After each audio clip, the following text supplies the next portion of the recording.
इसके बारे में आपको पता होना चाहिए क्योंकि इसके बारे में मुझे नहीं पता था और मैं यहाँ आ गई। हाँ, आने के बाद ना मैंने कुछ-कुछ चीज़ें मैंने फेस किया है जो which was really traumatising for me. मैं एकदम से मैं शॉक हो गई कि मैं टिकट बुक कर लिया इंडिया का नेक्स्ट डे ही। वो ऐसा टाइम था जहाँ पे मुझे फर्स्ट टाइम ऐसा एक थॉट है कि मैं क्यों आ गई यूके में। अगर यूके बहुत अच्छा है, मैं हमें हर वीडियो में मैं यही बोलती हूँ कि यूके बहुत अच्छा है, यहाँ ऐसा है वैसा है। लेकिन यहाँ आने से पहले अब ये सब भी आपको पता होना चाहिए कि ऐसा भी प्रॉब्लम्स है तो आपको फेस करना पड़ेगा। जो जीसीसी कंट्रीज में रहते हैं उनको यूरोप में जाना मतलब उनके लिए एक बड़ा सा एक ड्रीम है। तो वो क्यों है वो मैं अभी आपको बताने वाली हूँ। भी साल रह लो, आप एक खुद का घर अफोर्ड करना इज लाइक वेरी डिफिकल्ट। अब अगर आप एक मिडिल क्लास फैमिली से हो तो ज़्यादातर लोग थोड़ा सेविंग होने के बाद उन लोग सीधा इंडिया ही चले जाते हैं और इंडिया में उन लोग घर लेते हैं। बट एक खुद का घर लेना is like a big task. आप और स्टडीज कर रहे हो फॉर एग्जाम्पल, तो आप part time job is not practical.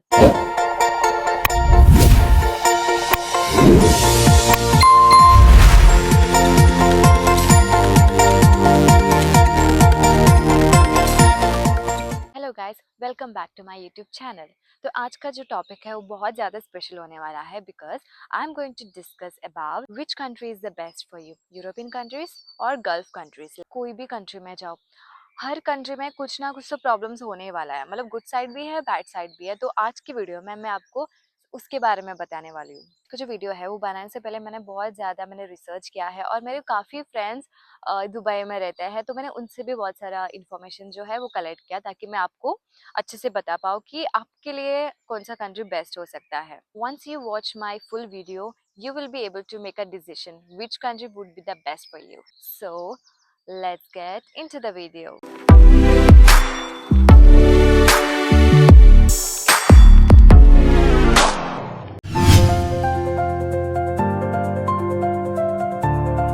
तो पहला जो टॉपिक है वो है टैक्स फ्री इनकम। तो जीसीसी कंट्रीज में टैक्स जो है वो बहुत ही कम डिडक्ट होता है। तो आपको तो पता ही होगा कि यूके जैसे कंट्रीज में टैक्स बहुत ज़्यादा ही करते हैं। तो मेरा ही देखो, मेरा 50 to 60% जो सैलरी है टैक्स में ही जाता है। Eight the same time Dubai या गल्फ कंट्रीज में आपका जितना सैलरी है ना उतना ही आपके हाथ में आएगा, तो टैक्स जो है बहुत ही कम करता है। तो अगर आपको ज़्यादा अगर सेविंग करना है तो आप गल्फ कंट्रीज चूज कर सकते हैं। तो जो है वो है क्लाइमेट। तो अगर आप ज़रा सा भी आप ठंडी क्लाइमेट आपको नहीं सूट होता, so please do not go to European countries, क्योंकि आपको पता ही होगा यूके, आयरलैंड, स्कॉटलैंड, यूएस भी होने दें, बहुत ज़्यादा यहाँ पे ठंड पड़ती है, स्नोफॉल भी होता है। तो अगर आपको आस्थमा या ऐसा कुछ रेस्पिरेटरी इश्यूज़ है तो मैं तो यही बोलूँगी कि आप यूरोपियन कंट्रीज़ अवॉइड करें बिकॉज यहाँ पे ज़्यादातर तो यहाँ पे ठंडी का ही क्लाइमेट होता है। Eight the same time GCC countries में इंडिया जैसा ही क्लाइमेट है, थोड़ा सा ज़्यादा गर्मी है। तो जो एक्सट्रीम जो क्लाइमेट है एकदम एक्सट्रीम हॉट जो है वो 3 to 4 मंथ्स ही होता है। बट बाकी का जो टाइम है वो इंडिया जैसा ही वेदर है। जीसीसी कंट्रीज में जो है वहाँ पे वीज़ा प्रोसेस जो होता है it's easy as compare to European countries. Spouse visa भी मिलना थोड़ा सा इजी है as compare to UK. At the same time अगर आपको किधर बाहर भी जाना है, मतलब आपको इंडिया भी जाना है, so tickets are like affordable. लेकिन अगर आप यूरोपियन कंट्रीज में हैं तो tickets are like so expensive. अगर आप जैसे कि मुझे देख लो, मैं यूके आई और मुझे ऐसा रहता है कि मेरा मन तो करता है कि every 6 months I want to go to India, but it's not possible because the tickets are so expensive that I can't afford it. तो मैं सिर्फ साल में एक बार जाती हूँ।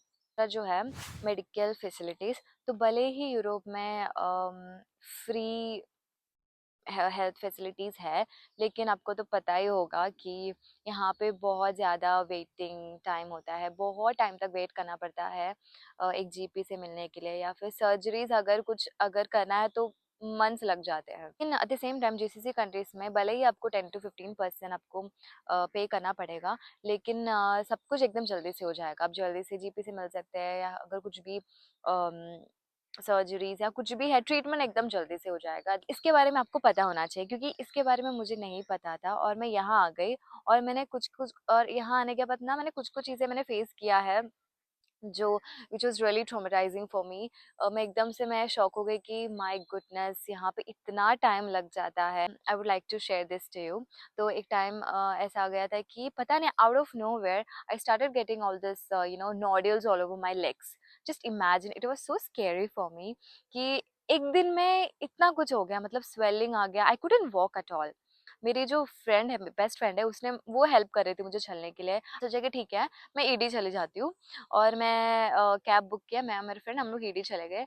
वहाँ पे इतना बड़ा लाइन था वो रिसेप्शन के लिए ही, वहाँ तक पहुँचने के लिए इतना बड़ा लाइन था। तो मैंने तो सोच लिया है कि यार मैं नहीं रुक सकती लाइन में, फर्स्ट ऑफ ऑल मैं नहीं चल पा रही हूँ, और इतना बड़ा लाइन है, और पता नहीं मैं कब देख पाऊंगी डॉक्टर को। And I was like, I got so panic. मुझे ऐसा लगा कि यार मैं क्यों आ गई यूके में, मतलब वो ऐसा टाइम था जहाँ पे मुझे फर्स्ट टाइम ऐसा एक थॉट है कि मैं क्यों आ गई यूके में। अगर इंडिया में होता तो अब भी क्या, अभी मेरा ट्रीटमेंट भी हो जाता। पर मैंने सोचा कि यहाँ पे अगर मैं रहूंगी ना तो मेरे ट्रीटमेंट के लिए मंथ्स लग जाएगा। मैंने क्या किया ना, एनीवेज मेरे सिक लीव है, मैंने टिकट बुक कर लिया इंडिया का नेक्स्ट डे ही। और मैं जैसे इंडिया पहुंच गई, वो एक ही दिन में मेरा दोनों रेफरेंस भी हो गया, रूमेटोलॉजी डर्मेटोलॉजी, और मेरा ट्रीटमेंट भी उसी दिन स्टार्ट हो गया, और नेक्स्ट डे मैं ठीक भी हो गई। और जैसे मैं ठीक हो गई, मैं वापस यूके आ गई। Just imagine. तो अगर तो मैं चाहती हूँ, देखो यूके बहुत अच्छा है, मैं हमें हर वीडियो में मैं यही बोलती हूँ कि यूके बहुत अच्छा है, यहाँ ऐसा है वैसा है।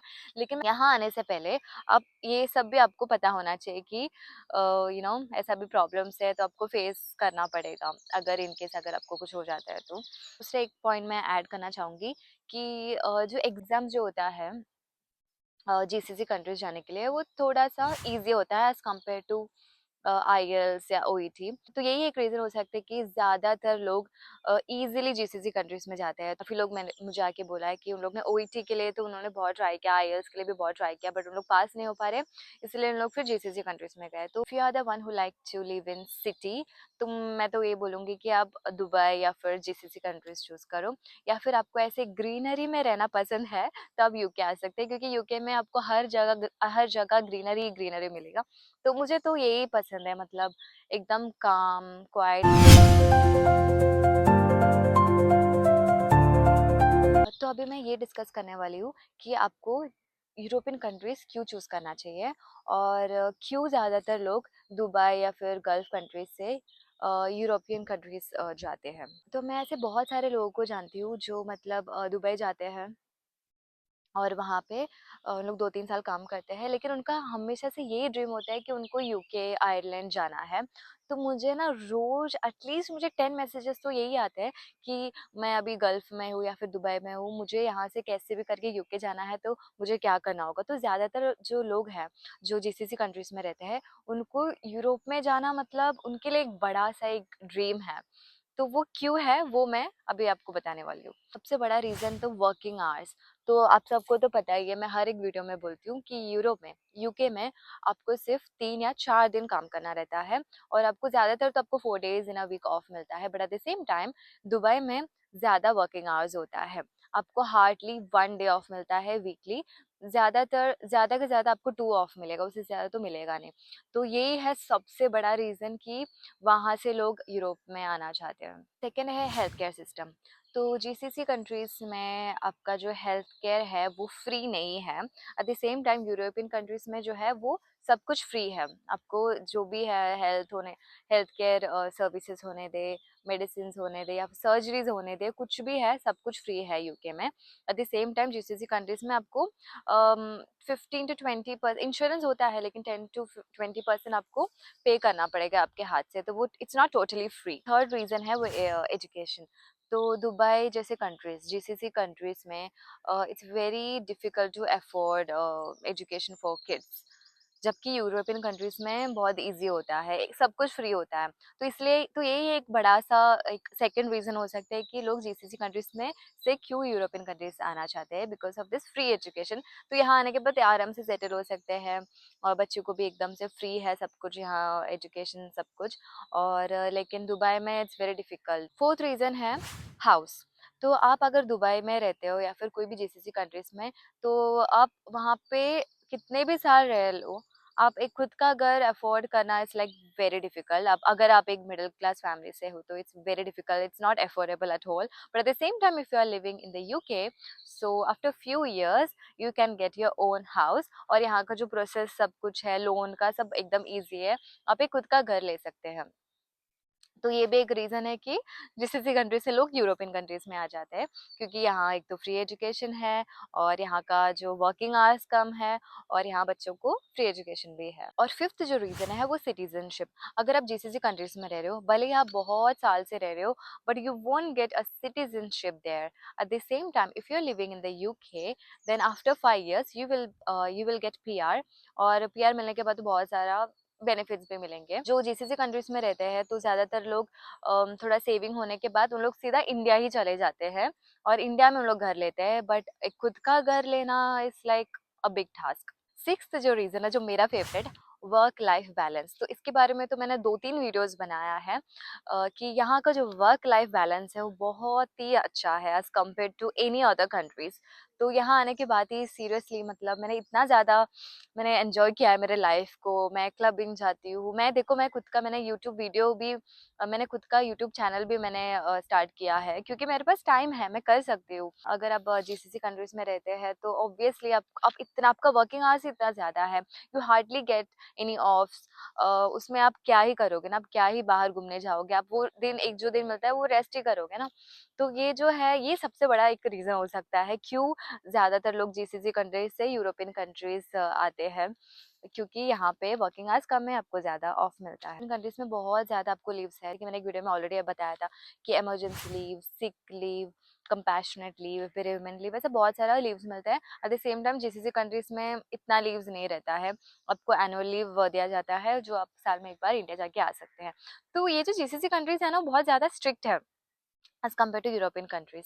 और जो लास्ट जो है वो है पार्ट टाइम जॉब। तो आप अगर दुबई में या फिर कोई भी जीसीसी कंट्रीज में आप हो, तो आप स्टडीज़ कर रहे हो फॉर एग्जांपल, तो आप part time job is not practical in Dubai या फिर कोई भी जीसीसी कंट्रीज में, बिकॉज एक तो वर्किंग आवर्स इतना ज़्यादा है, आपको कहाँ ही टाइम मिलेगा। But at the same time if you are living in European countries it's very easy to manage both your part time job and your studies, क्योंकि यहाँ का जो यूनिवर्सिटीज़ में 3 डेज ही जाना रहता है, बाकी का दिन आप पार्ट टाइम जॉब कर सकते हैं। So it's easy to manage. जैसे मैंने लास्ट वीडियो में बताया है कि अभी जो रिक्रूटमेंट है वो बहुत ही कम हो गया है, तो एक जॉब मिलना यहाँ it's like very difficult nowadays. तो अब मुझे पता नहीं, और मुझे इतने सारे मैसेजेस आते हैं कि कब स्टार्ट होगा, कब ये ओपन होगा recruitment. So I have no idea about it. मेरे हिसाब से तो टाइम लगेगा, maybe like 1 or 2 years। अगर आप इंडिया में है और आपने बीएससी जीएनएम किया है तो आपको यूके आना है, तो मैं तो यही बोलूँगी कि एक तो आप वेट करो जब तक ये पहले जैसा ओपन नहीं होता है रिक्रूटमेंट, या फिर दूसरा ऑप्शन मैंने लास्ट वीडियो में भी मैंने डिटेल में बताया कि आप स्टडी प्रोग्राम कर सकते हैं। तो अगर आप मेडिकल प्रोफेशन कोई भी हो, तो ज़रूरी नहीं है कि नर्स ही है, फार्मासिस्ट, नर्स, डॉक्टर या फिर कोई भी मेडिकल प्रोफेशन से हो, तो आप 1 year स्टडी प्रोग्राम या फिर 2 year स्टडी प्रोग्राम लेके यूके आ सकते हैं इन स्टूडेंट वीज़ा। पहले तो आपको क्यों करना चाहिए स्टडी प्रोग्राम यहाँ, तो पहला तो ये रीज़न यही है कि आप यहाँ इजीली आ सकते हैं इन स्टूडेंट वीज़ा।